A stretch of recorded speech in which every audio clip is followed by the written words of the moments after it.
Hi, everyone. It's Chris Timm here. In this new series, I'm going to be doing a Halo implementation from start to finish. It's a new series we're going to be doing on the YouTube channel. And with me today, I have one of my favorite people from Halo, Morgan Aspinall, and they very kindly linked me, Morgan, to help us through this whole implementation stage. So Morgan's going to go through with us step by step on how you would set up and install the Halo product. By the end of this series, you'll have a complete installation and implementation of Halo. So without much further ado, hi Morgan, how you doing? And thank you very much for joining me. Yeah. Hi, Chris. Thank you. I'm flattered. One of your favorite people at Halo. Yeah, I'm looking forward to sort of demonstrating the steps that I follow with customers that I onboard, taking the trial environment of Halo to a more personalized, more personalized configuration. So yeah, we'll be covering all of the core aspects of an implementation from my perspective and have a look at some of the neat features along the way. Excellent. So, well, let's get stuck in. Cool. Yeah. So we've just spun up a trial today, so I'll share my screen and we'll see what the trial configuration looks like. So when you get the trial, it might be slightly different. This is a trial configuration as of today, as I mentioned. But most of the configuration options should be fairly familiar. So as we're going through making changes, sort of looking at different areas of the system, it should be fairly easy to follow. So generally, Morgan, before you start, sorry, you haven't actually shared out your screen. Oh, sorry. There you go. How about that? Yeah, Got it. cool. Yep, Yeah. perfect. So this is the home page. Once you spin up the trial, as I mentioned, a lot of the configuration options will be familiar with the trial when you get it. So following along should be quite straightforward.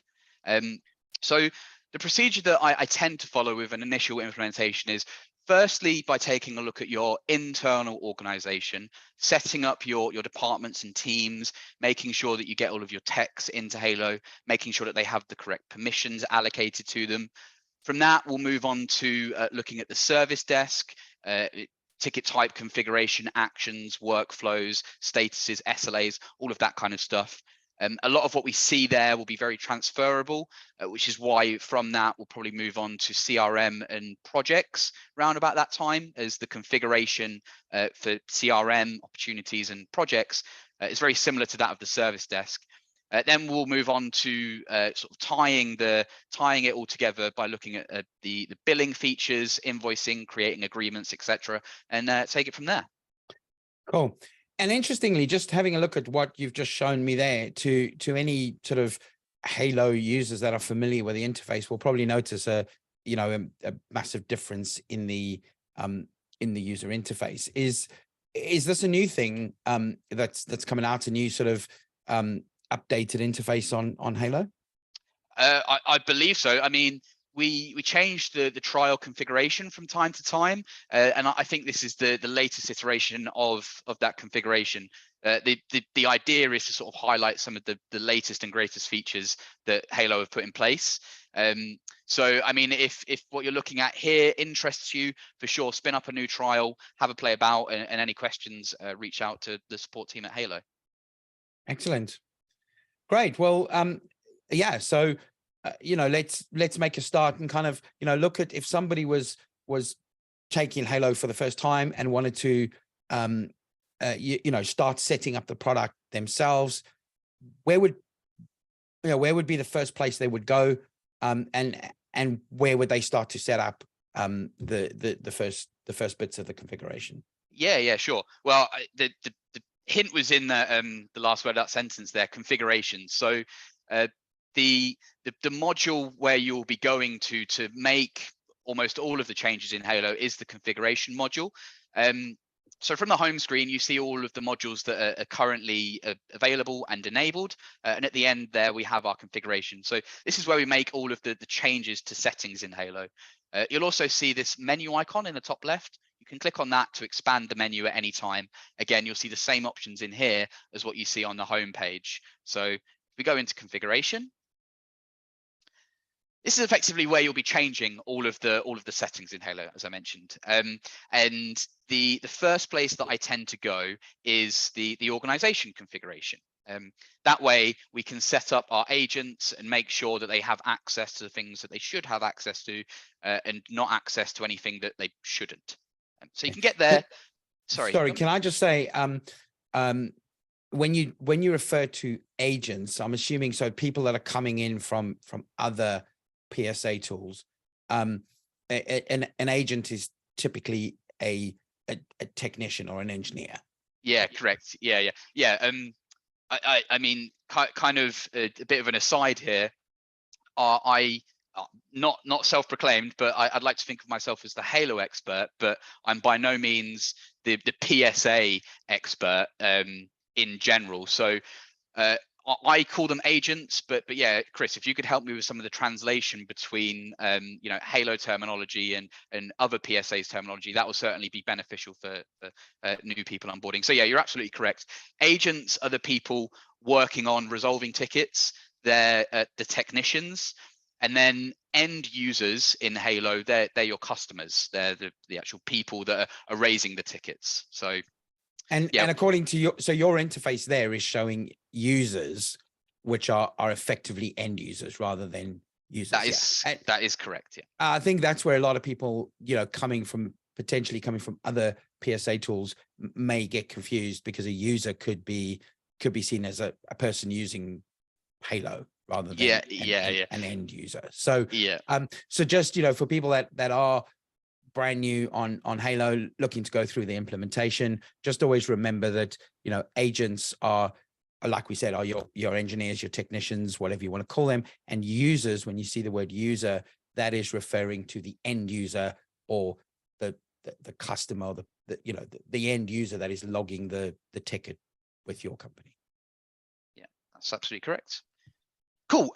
Yeah, so let's jump into the organization module, where we can go in and configure our organization. So what we have in here, 3 main tabs. So firstly, we've got our details tab, where we can just specify our high level information against the organization itself. This will be present on the footer of the self-service portal. So your email address, phone number, head office address will come from these details. Below that, we have some more sort of miscellaneous information. So we've got banking details. Again, we'll come onto this when we start looking at the billing configuration in more detail. And then below that, we have our portal config. So the branding and theme of the self-service portal. What I want to focus on now is actually the organizational chart. And I just want to spend a bit of time sort of breaking down what we're looking at here. So we see sort of 4 levels, really. Right at the top, we have the organization itself. And then below that, we have these 3 green boxes. So these are referred to as departments in Halo. And they are effectively containers for agents and teams. We'll see shortly that we can grant an agent membership to a department, and that can provide them visibility to all tickets within that department. So you know, you might have a support manager who needs to see all tickets in first and second line, for example. Now, within each department, we see these yellow boxes. These are referred to as teams, and these are the places where you can actually have tickets assigned. So an agent can be a member of a department, but that doesn't necessarily grant them the ability to have tickets assigned to them. If you want to have tickets assigned to a particular agent, they would need to be a member of a team. So teams are the sort of containers for the tickets themselves. Departments are containers for teams. And then finally, we see these purple boxes here. These are the actual agents in the system.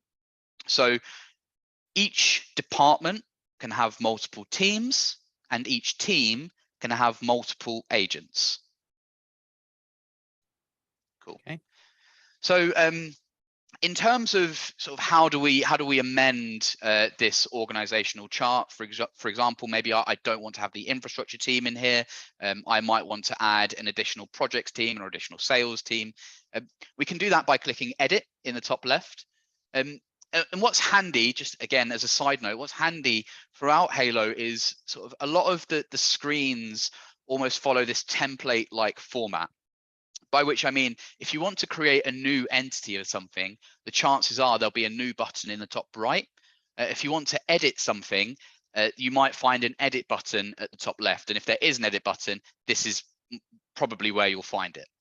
So I clicked edit at the top, which sort of takes me into edit mode within our organizational chart. And you might have noticed here that now against all our departments and our teams, we have this little plus icon. So I might want to go to support. And at this point, I have the option to add a new team or new members to that department. So let's add a new team in. Now that's going to open up the new team screen where we fill in the relevant details. Now you'll see some of these fields are marked for little red asterisks. That just denotes that they're mandatory fields. So you don't have to fill everything in. Of course, the more information you put in, the better. But for an initial setup, if you just want to sort of get the team brought into Halo, all you need to do is fill in the mandatory fields. So let's do let's call it security. Now, there's a couple of important points here. Firstly, when we're creating our teams, we have these 3 checkboxes down here: used for tickets, used for projects, used for CRM. And this will effectively establish whether or not tickets, which are your sort of standard incident request type tickets, projects, which will be projects, project tasks, etc., or CRM, which will be opportunities. These options establish whether this team can have tickets of these types assigned to them. And again, when we start looking at the service desk in more detail, we'll see how we actually specify a ticket of a certain type as being a ticket, a project, or an opportunity.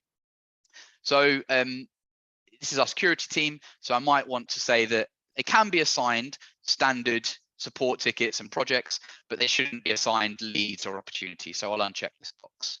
We'll put our working hours in. And now this is also another important point. And you'll see this throughout the system, the ability to mark an entity as inactive. So by marking an entity as inactive, whether it's a team, an agent, a ticket type, an invoicing schedule, if you mark an entity as inactive, it will store that in the database. It will keep the information in the database for you to use at a later point, but that information won't be returned in the front end. So an example there is you might have a technician who has left the company. You don't necessarily just want to delete him or her. You'll still want records of them, of the work that they had done throughout their time at the company, but you don't want them to log in. You don't want them to take up a license in Halo, so you could mark them as inactive. So that's quite an important point. Don't necessarily delete stuff. My advice would probably be to mark it as inactive instead. Another important point that you'll see throughout the system is this sequence option. So many of the entities in Halo, whether it's a team, whether it's a ticket status, whether it's a ticket, they appear in lists. And if an entity has a sequence against it, then it usually means that you can specify where in the list this entity appears. In this case, where in the list of teams will this team appear? And generally, the lower the sequence number, the higher in the list the entity is. I think that's all we need to be concerned with right now. We'll probably come back to some of these options, on a second run. Once we've got the baseline setup configured and we want to come back and make some further improvements, we'll probably start looking at mailbox overrides, message groups, etc. But we'll come back to that at a later date. So I'll save that. Now that's created my team for me. And if I click back here, we'll see that's added the security team in under the support department, but it has no agents. Right, so we could assign a ticket to the security team unassigned agent, but there's no actual people within this team. So what we might want to do at this point is click into the team, then go to our agents tab in here, at which point I can click edit again, and I can add my agents in. So add me and you. There we go. Now, when we're adding agents into a team, we see we have a couple of options here. A handy one is whether or not an agent in this team can be assigned tickets in the team. So you might want to grant someone access to tickets within a team, but not necessarily give them the ability to be assigned tickets within that team. And then below that, we also have some options around sort of restricting the tickets within that team that they can see. Perhaps you have a new starter in first line support, and they're getting past tickets from other agents, and you only want them to see their own tickets. If it's not in their queue, their personal queue, then they shouldn't see it. So that's what those options will So do. that can be assigned to thing, I guess, would be if you had a dispatcher or a triage person. So you say, they want to have visibility of the team and the tickets within that team, but they typically wouldn't be the person that has tickets assigned to them. So, but they can still have visibility of the team and the agents within the team and the tickets in that team and that kind of thing. Yeah, exactly. Yeah. So they'll be able to assign tickets to other agents that can be assigned within that team, but them themselves not. Okay. Lovely stuff. Save that. And then save that. And if we go back, we should find that we are now members of the security team. Now, it's worth sort of highlighting, it's worth mentioning now about the agents themselves and about how we sort of create our agents, the options around the agent configuration, and how we set up the permissions and roles. So we don't necessarily have to manually come in and add an agent to the respective teams and give them the respective permissions every time you bring a new technician in, but instead set up a template of permissions that you can easily apply to them. So to get just there, before you go with that, sorry, just one thing, and I know yes, this is probably going to come up in questions. Either people are going to put it in the comments below, or it's going to come up at some point in consulting calls. But are you able to drag and drop stuff? And I know the answer to this. I'm just asking you this from the point of view of the video. But are you able to drag and drop stuff from there? Like, so Emir, are you able to drag him into project management, or do you have to click the plus button? You have to click the plus button. Okay. At that point, there are a few handy places where drag and drop can be utilized. We'll see that when we look at sort of Kanban views, merging tickets. You can drag and drop tickets to reassign them, but unfortunately in here, dragging and dropping is not an option. Okay, cool.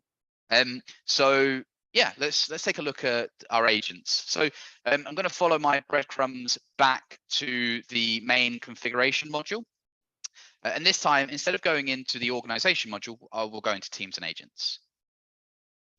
So in here, we see a few options. We see the teams, and if I actually click in here, we should find our security team, and there it is at the top of the list based on that sequence. Take a step back. We have our roles. We'll talk about those in just a moment, but for now, we'll go into our agents module. So these are all the agents that the technicians that you'll have in the system. Clicking into myself, again, we see a few tabs along the top here. So firstly, we have our details tab, again, high level information against the agent in question, their name, email address, their password, whether they've got two-factor authentication enabled, their role or roles, whether or not they're active, whether or not they're an API agent, effectively meaning that they can't log in, but would have access to the API. So this is handy for integrations, again, probably something that we'll come back to.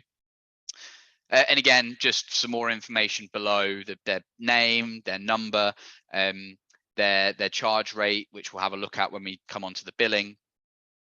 And we also have this departments and teams tab against the agent. And this is where we actually see, instead of going into our organizational chart and looking at it that way, we could instead go into a particular agent, and we'll see in here all of the teams that they are a member of, and the level of access that they have to those teams, and below those departments also. So we'll see throughout this video series that with Halo, there's definitely more than one way to skin a cat. You can get to the areas of configuration from different ways. You can interact with entities in different ways, and this is just one example of that. So it's a matter of personal preference, I suppose. You can go to the organizational chart, or you could go to the agent themselves. Now, a very important tab against the agent record here is the permissions tab. And this is where we actually specify the level of access that an agent has to the platform. So there's quite a few in it. I'm not going to go through all of them, but I'll cover them at a high level. So let's just collapse a couple of these. First and foremost, we have our general permissions, and right at the top there is this: is this agent a HaloPSA administrator? HaloPSA administrators are people who can interact, or people who can access all of the configuration options, and will have potentially full access to the system, because if they don't have access to something, they'll be able to come into configuration and make those changes. Now, we'll take a look at these other features in a moment, but for now, I think we'll wrap this piece up and then come back and continue with the agent permissions. Excellent.